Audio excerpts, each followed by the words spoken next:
الشیطان الرجیم بسم اللہ الرحمن الرحیم ان اللہ وملائکتہ یصلون علی النبی یا ایہا الذین آمنوا صلوا علیہ وسلموا تسلیما اللہ رب محمد صلی اللہ علیہ وسلم نحن عباد محمد صلی اللہ علیہ وسلم صلاۃ و سلام علیک یا رسول اللہ وسلم علیک یا حبیبی یا رسول اللہ صلی اللہ تعالی علیہ وسلم۔ ممبر رسول پہ تشریف فرما نائبین مصطفیٰ اسلام کے غیرت مند بیٹوں، دور و نزدیک سے سماعت کرنے والی پردہ نشین خواتین امت، نیز مذہب حقہ کی عفت معاف ترین کنیزان فاطمہ، سب سے پہلے محمد انور علی رضوی مظفر پوری ثم دہلوی اپنے بزرگوں کی بارگاہ میں ہدیہ تسلیمات کا انمول تحفہ بشکل سلام پیش۔ بہت خوب، یہ تھے استاد الشعراء حضرت افضل مظفر پوری صاحب قبلہ کہ فکر و فن میں کمال آتا ہے، فکر و فن میں کمال آتا ہے، نعت کا جب خیال آتا ہے۔ فکر و فن میں کمال آتا ہے، نعت کا جب خیال آتا ہے، راستے حاضری کے کھلتے ہیں، عشق میں جب اچھال آتا ہے۔ ذرا بولیں نا سبحان اللہ۔ اب میں زیادہ آپ سے کہہ بھی نہیں سکتا، اب عزت مآب محترم جناب عنایت مکھیا جی صاحب کب عنایت کریں گے کوئی پتہ نہیں، لیکن آپ عنایت فرماتے رہیں، زبان سے عنایت کرتے رہیں۔ ماشاءاللہ شعر سماعت کر لیں آپ کہ فکر و فن میں کمال آتا ہے، نعت کا جب خیال آتا ہے، راستے حاضری کے کھلتے ہیں، عشق میں جب اچھال آتا ہے۔ اور بہت قیمتی شعر کہ مصطفیٰ پر درود پڑھنے سے گھر میں رزق حلال آتا ہے، مصطفیٰ پر درود پڑھنے سے گھر میں رزق حلال آتا ہے۔ اور حسن والے بلائیں لیتے ہیں جب تمہارا بلال آتا ہے۔ اور میں دہلی سے آیا ہوں تو محبوب الہی کا ذکر نہ کروں تو یہ میرے لیے میری کم نصیبی ہوگی کہ فکر و فن میں کمال آتا ہے، نعت کا جب خیال آتا ہے، راستے حاضری کے کھلتے ہیں، عشق میں جب اچھال آتا ہے، مصطفیٰ پر درود پڑھنے سے گھر میں رزق حلال آتا ہے۔ حسن والے بلائیں لیتے ہیں جب تمہارا بلال آتا ہے، ذکر مرشد کو چھیڑ کر دیکھو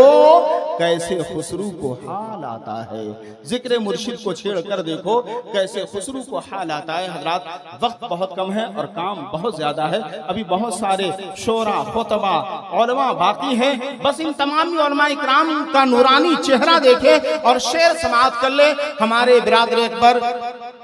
واصف حبیب اللہ نائب رسول اللہ قاری کلام اللہ حضرت علامہ مولانا ذکر اللہ صاحب قبلہ مکی اپنی دعاؤں سے نواز رہے ہیں، اور بالکل ان موقر علماء اہل سنت کی دعائیں لیتا ہوا شعر، اور ان کا چہرہ دیکھے کہ لبوں پہ اپنی دعائیں سجائے بیٹھے ہیں، لبوں پہ اپنی دعائیں سجائے بیٹھے ہیں، وفا کی راہ میں خود کو مٹائے بیٹھے ہیں،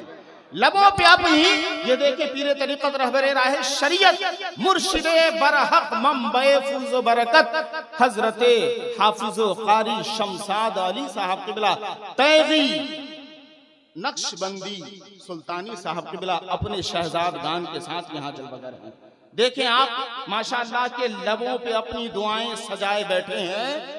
وفا کی راہ میں خود کو مٹائے بیٹھے ہیں، اور لگا سکانا کوئی ان کے قد کا اندازہ،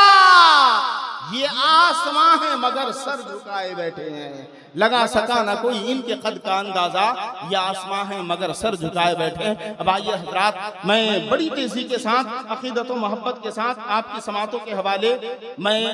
بڑی خوبصورت بہترین آواز و انداز کے مالک کو پیش کرنے جا رہا ہوں۔ حضرات بڑی تیزی کے ساتھ میں شاہکار ترنم اندلیب گلشن رسالت بلبل کوہ نبی شہزادہ سلطنت سخنوری جناب جمشید ساحل بریلوی کو آپ کی سماعتوں کے حوالے کر رہا ہوں، جو اپنی نعت و منقبت کے حوالے سے صرف اپنی شہرت کے گراف کو مضبوط نہیں کرتے، بلکہ آپ کے دل کی زمین پر محبت کا وہ نقشہ تحریر کرتے ہیں جو آگے چل کر تاج محل کی صورت نہیں بلکہ گنبد خضرا کی چمک چھوڑتی ہوئی نظر آتی ہے۔ میں شاعر محترم کی بارگاہ میں دعوت نعت دے رہا ہوں، آئیے پورا مجمع اپنے مہمان شاعر کا استقبال کرے۔ نعرہ تکبیر، نعرہ رسالت، مسلک اعلی حضرت فیضان سرکار سرکاہی، عرس سلطانی، علماء اہل سنت، حضور صاحب سجادہ بس ان مصروں کے ساتھ جناب جمشید ساحل مائک پر تشریف لا رہے ہیں کہ دل کا دیا جلا کے ہواؤں میں رکھ دیا، دل کا دیا جلا کے ہواؤں میں رکھ دیا، ایک چاند نفرتوں کے اندھیرے میں رکھ دیا۔ دل جیتنا کسی کا بڑے فن کی بات ہے، یہ فن خدا نے تیری اداؤں میں رکھ دیا۔